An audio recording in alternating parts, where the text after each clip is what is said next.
할렐루야. 굿TV 세상을 보는 창 오색 오감을 시청하시는 시청자 여러분, 저는 다산중앙교회 최식 목사입니다. 오늘 좋으신 하나님께서 제 강의를 시청하는 모든 분들께 특별한 은혜를 주시기를 간절히 기도합니다. 오늘은 이 관점설교의 네 번째 주제입니다. 청중을 살려라고 하는 주제로 함께 이야기를 나눠보겠습니다. 설교는 듣는 사람과 전달하는 사람이 분명합니다.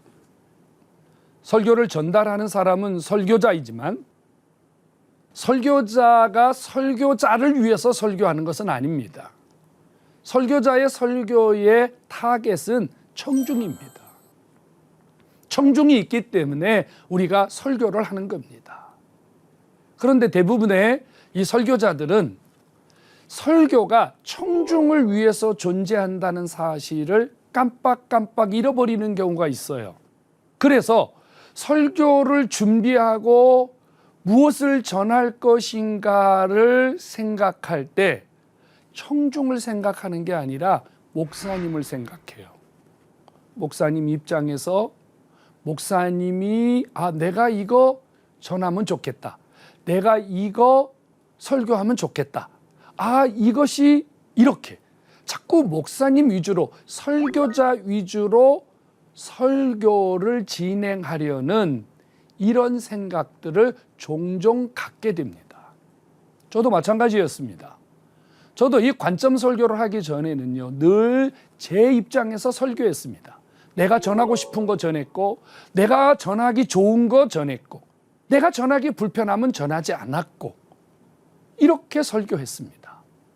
그런데 그 설교는 청중들과 거리가 있을 수밖에 없는 설교였습니다.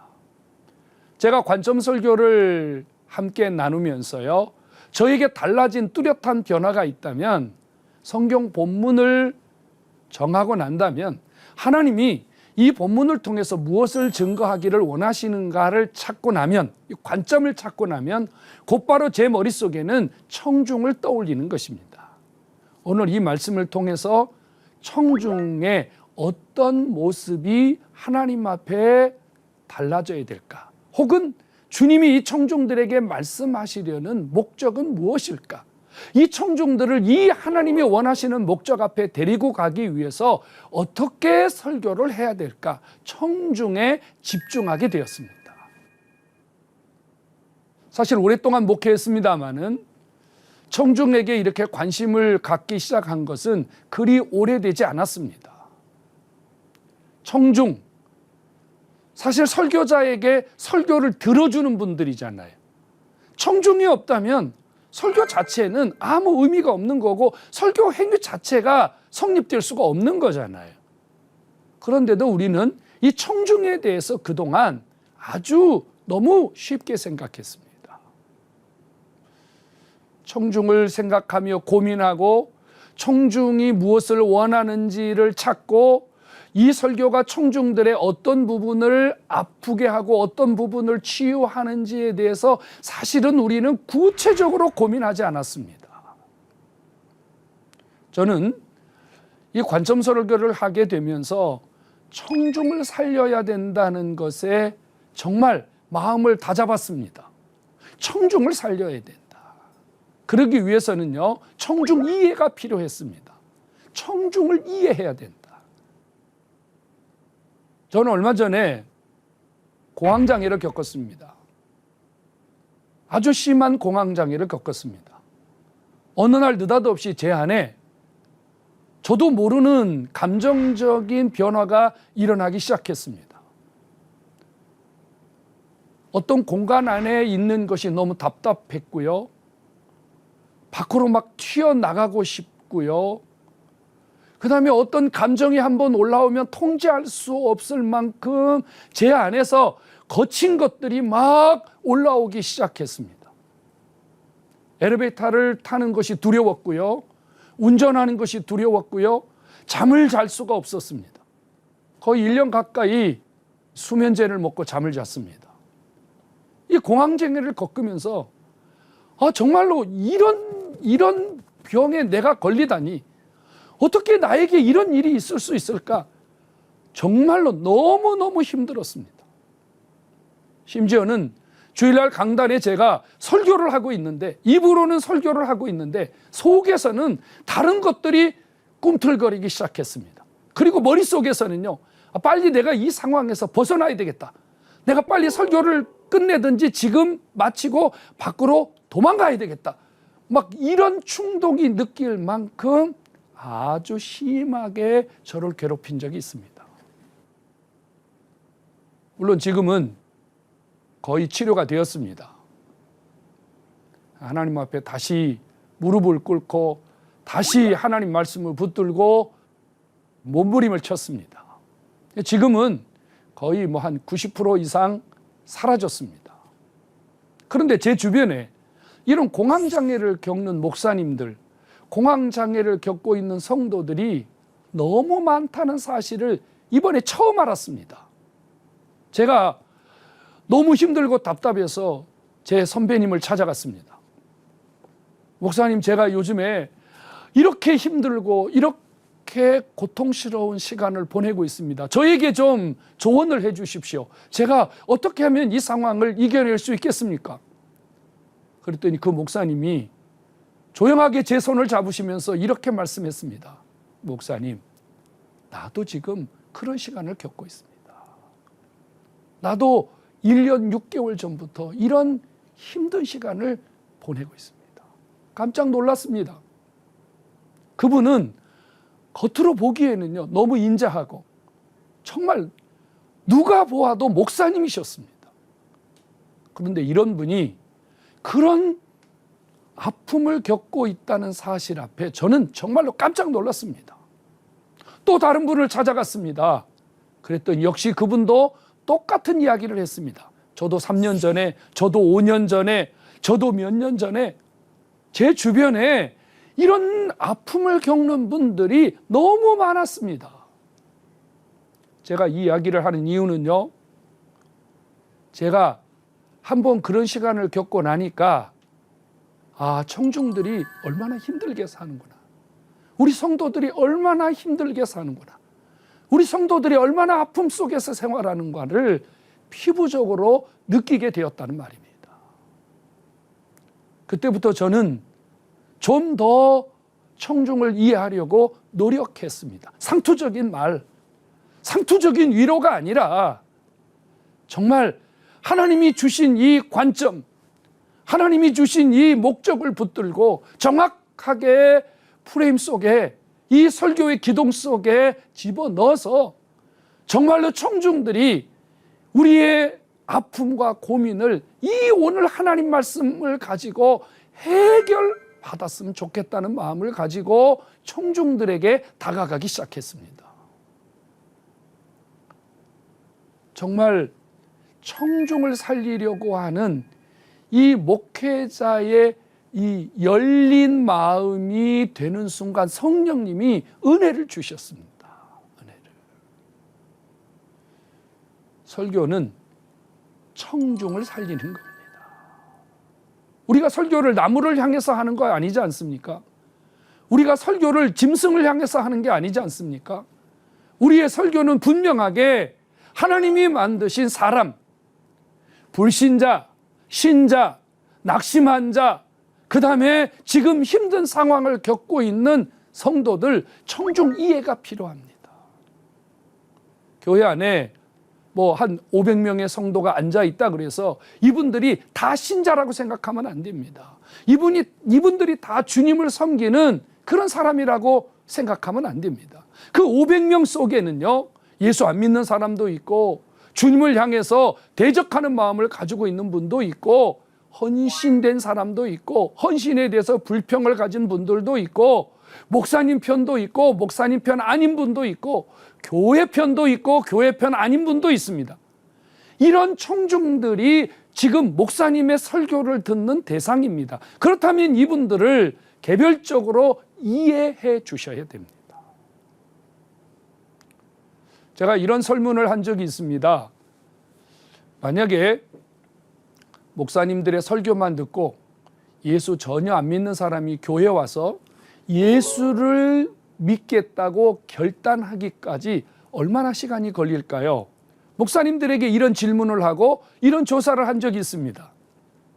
그런데 거기에 답하신 목사님들의 대부분은요, 아마도 내 설교만 듣고 불신자들이 예수를 믿는 데까지 걸리는 시간이 적어도 3년에서 5년 정도는 걸릴 것이다. 대부분의 목사님들이 그렇게 말씀하시더라고요.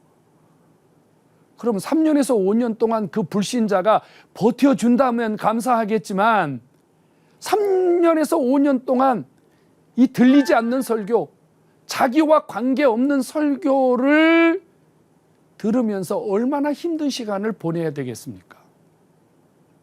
청중을 이해하셔야 됩니다. 목사님이 전달하고 싶은 설교, 목사님이 원하는 설교, 목사님이 좋아하는 설교 하시면 안 됩니다. 청중들이 목사님이 나를 전혀 이해하지 않고 나를 전혀 배려하지 않고 우리의 상황을 전혀 이해하지 못하는 목사님의 허공에 뜬 이런 설교를 청중들이 매일 들어야 한다면 목사님 그 설교 때문에 아파하고 힘들어해야 할 청중들을 우리는 잊어버리면 안 됩니다. 청중을 살려야 됩니다. 코로나 이후에 정말 많은 교회가 무너졌습니다. 정말 안타깝습니다. 성도들이 교회에 나오지 않습니다. 이제는요, 교회 안 나오는 것이 자연스러운 현상이 되었습니다. 왜 교회 안 나오셨습니까? 물어보면 그 다음에 이렇게 쉬지 않고 말합니다. 이번 주에 유튜브 봤어요. 이번 주에 설교 들었어요. 여러분, 지금 이런 청중들이 날이 갈수록 늘어가고 있습니다. 이런 청중들이 교회에 와서 다시 회복되고 다시 살아나려면 제일로 중요한 것이 목사님들이 저들을 살릴 수 있는, 저들을 일으킬 수 있는 청중들 속에 다가가는, 청중들 안에서 역사하는 메시지가 필요하다는 겁니다. 일으킬 수 있는 것, 살릴 수 있는 것, 회복시킬 수 있는 것, 변화시킬 수 있는 것은 목사님의 설교입니다. 목사님의 설교만이 청중을 이해하고 청중을 향해서 다가가는 목사님들의 설교만이 저는 이런 청중들의 모든 상황을 바꾸어 줄 수 있다고 생각합니다. 청중을 살려야 됩니다. 청중을 살리는 에너지는 목사님의 설교에 있습니다. 우리 교회도 연세 드신 분의 비중이 점점 늘어가고 있습니다. 이분들 자식들에게는 점점 외면이라고 말하면 좀 극단적인 표현이 되겠죠. 홀로 사시는 연세 드신 분들이 점점 늘어납니다. 그분들이 자녀가 없는 분들도 있지만 사실 대부분 다 자녀 있으신 분들입니다. 어떤 이유인지 우리가 밝힐 필요는 없지만 그래도 혼자 사시는 이 연세 드신 분들이 갖고 있는 이 외로움, 이분들이 갖고 있는 삶의 여러 환경에서 부딪히는 문제들, 그것을 고스란히 끌어안고 교회에 와서 앉아있는 이 연세 드신 분들을 우리가 어떻게 하나님 말씀으로 세울 수 있는가? 연세 드신 분들이 혼자 계시다가 스스로 자살하시는 분들도 많이 계시고요.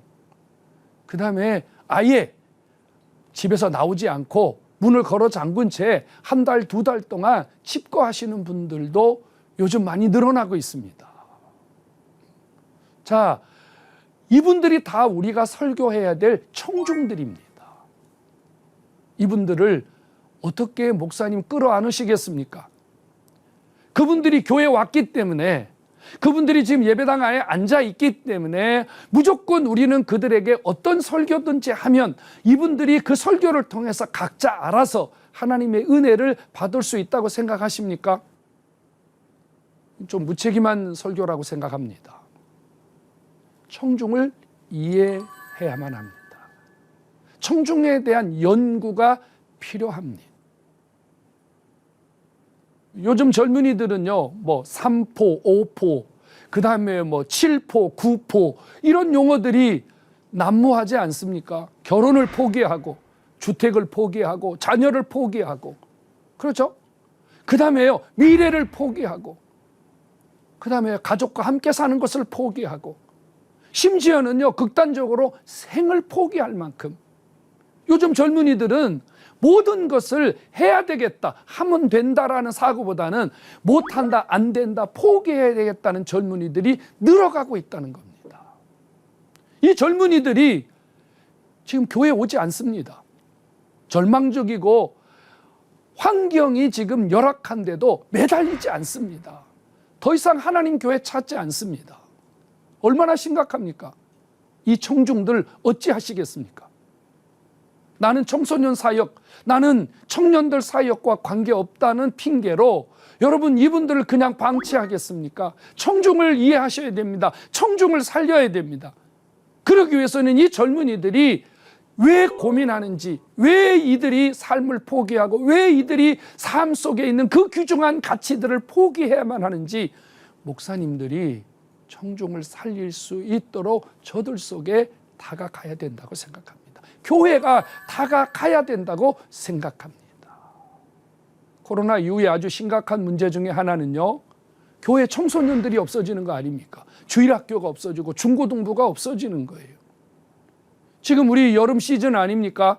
연희 때 같으면 교회들마다 지금 뭐 여름 성경학교하고 중고등부 수련회하고 청년회 수련회하고 지금 우리 교회들이 바쁜 일정을 보내야 하는데요, 교회들마다 아이들이 없습니다. 성경학교를 할 수 없습니다. 제가 얼마 전에도 몇백 명 모이는 교회 가서 설교했는데 그 목사님 하는 얘기가, 우리 교회는 아이가 12명 나옵니다. 우리 교회는 아이가 없습니다. 자, 여러분, 아이가 없는 것이 자연적인 현상이고 출산을 하지 않기 때문에 어쩔 수 없는 국가적인 현상이라 그래서 우리 교회가 이 아이 없는 문제에 대해서 그냥 지나치고 그냥 우리가 넘어가도 되겠습니까? 이 아이들도 목사님들이 살려야 될 청중입니다. 우리는 청중을 살려야 됩니다. 설교자가 청중을 살리기 위해서는 청중 이해가 필요합니다. 어린아이를, 중고등부를, 청년회를, 노인분들을, 그 다음에 결혼 안 하는 아이들을, 결혼해서 문제를 갖고 있는 아이들, 집 문제, 직장 문제, 장래 문제, 이거 어떻게 우리가 무시하면서 외면하면서 목회할 수 있겠습니까? 청중을 살려야 됩니다. 설교자들은 청중에 대한 공부하셔야 됩니다. 대부분의 신학교에서는요, 인간학을 가르치지 않습니다. 인간 이해에 대해서 가르치지 않습니다. 우리는 인간을 대상으로 설교해야 됩니다.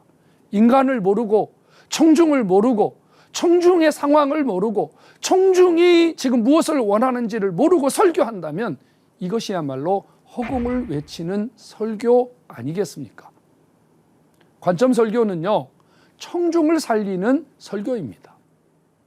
본문에서 관점을 찾아내고 그것을 하나님의 목적으로 해결해 준 다음에, 그 다음에 이 관점을 가지고 청중 문제를 터치합니다.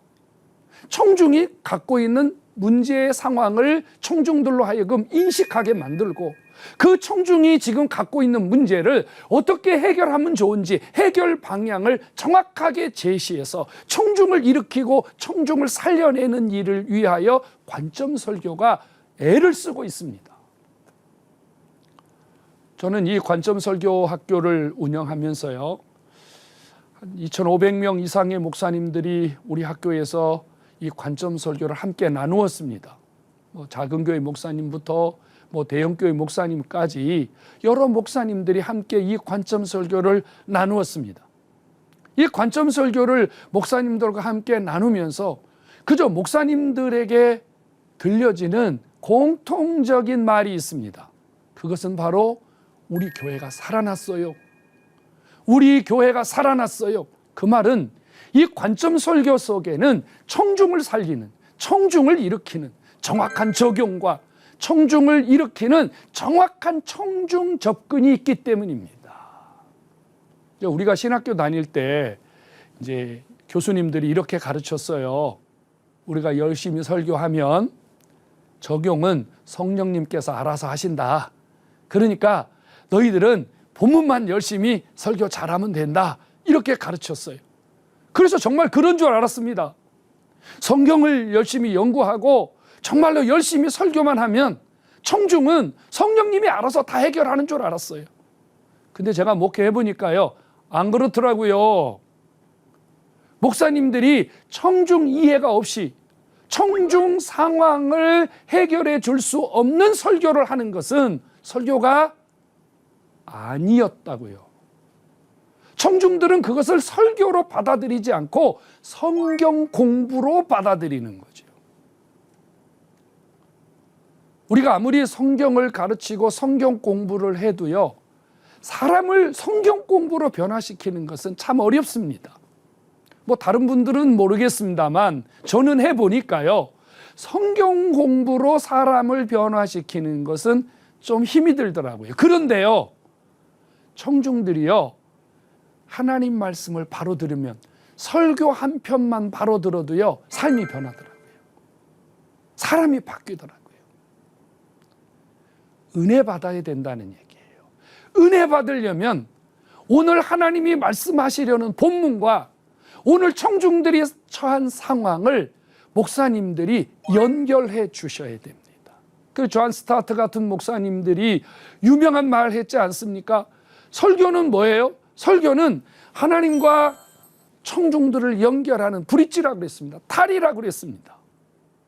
목회자들이 청중들이 하나님이라고 하는 분을 찾아갈 수 있도록 우리가 청중 이해를 통해서 청중의 삶을 들여다봐서 청중들이 바르게 하나님을 쫓아가고 하나님을 통해서 청중의 삶이 바르게 일으킬 수 있도록 설교자가 중간에서 제대로 된 몫을 해야 된다는 겁니다.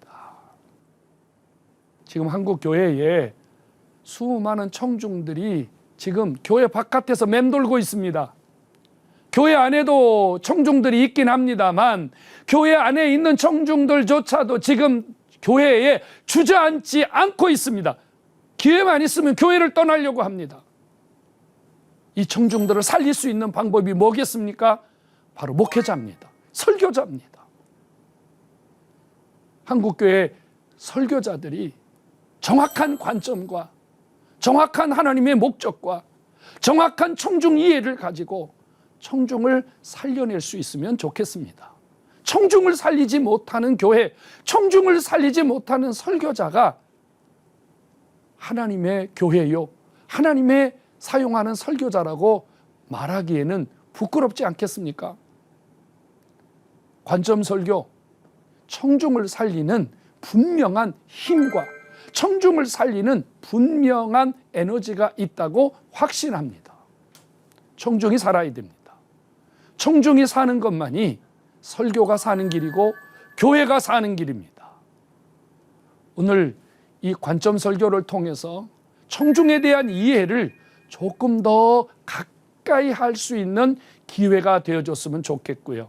섬기시는 교회마다 청중들이 일어나고 청중들이 회복되는 이런 선한 역사가 있기를 간절히 소원합니다. 하나님의 말씀으로 세상을 이해하고 바라보는 마음의 창이 여러분 안에 열리기를 소망하며 이 시간을 마치겠습니다. 감사합니다.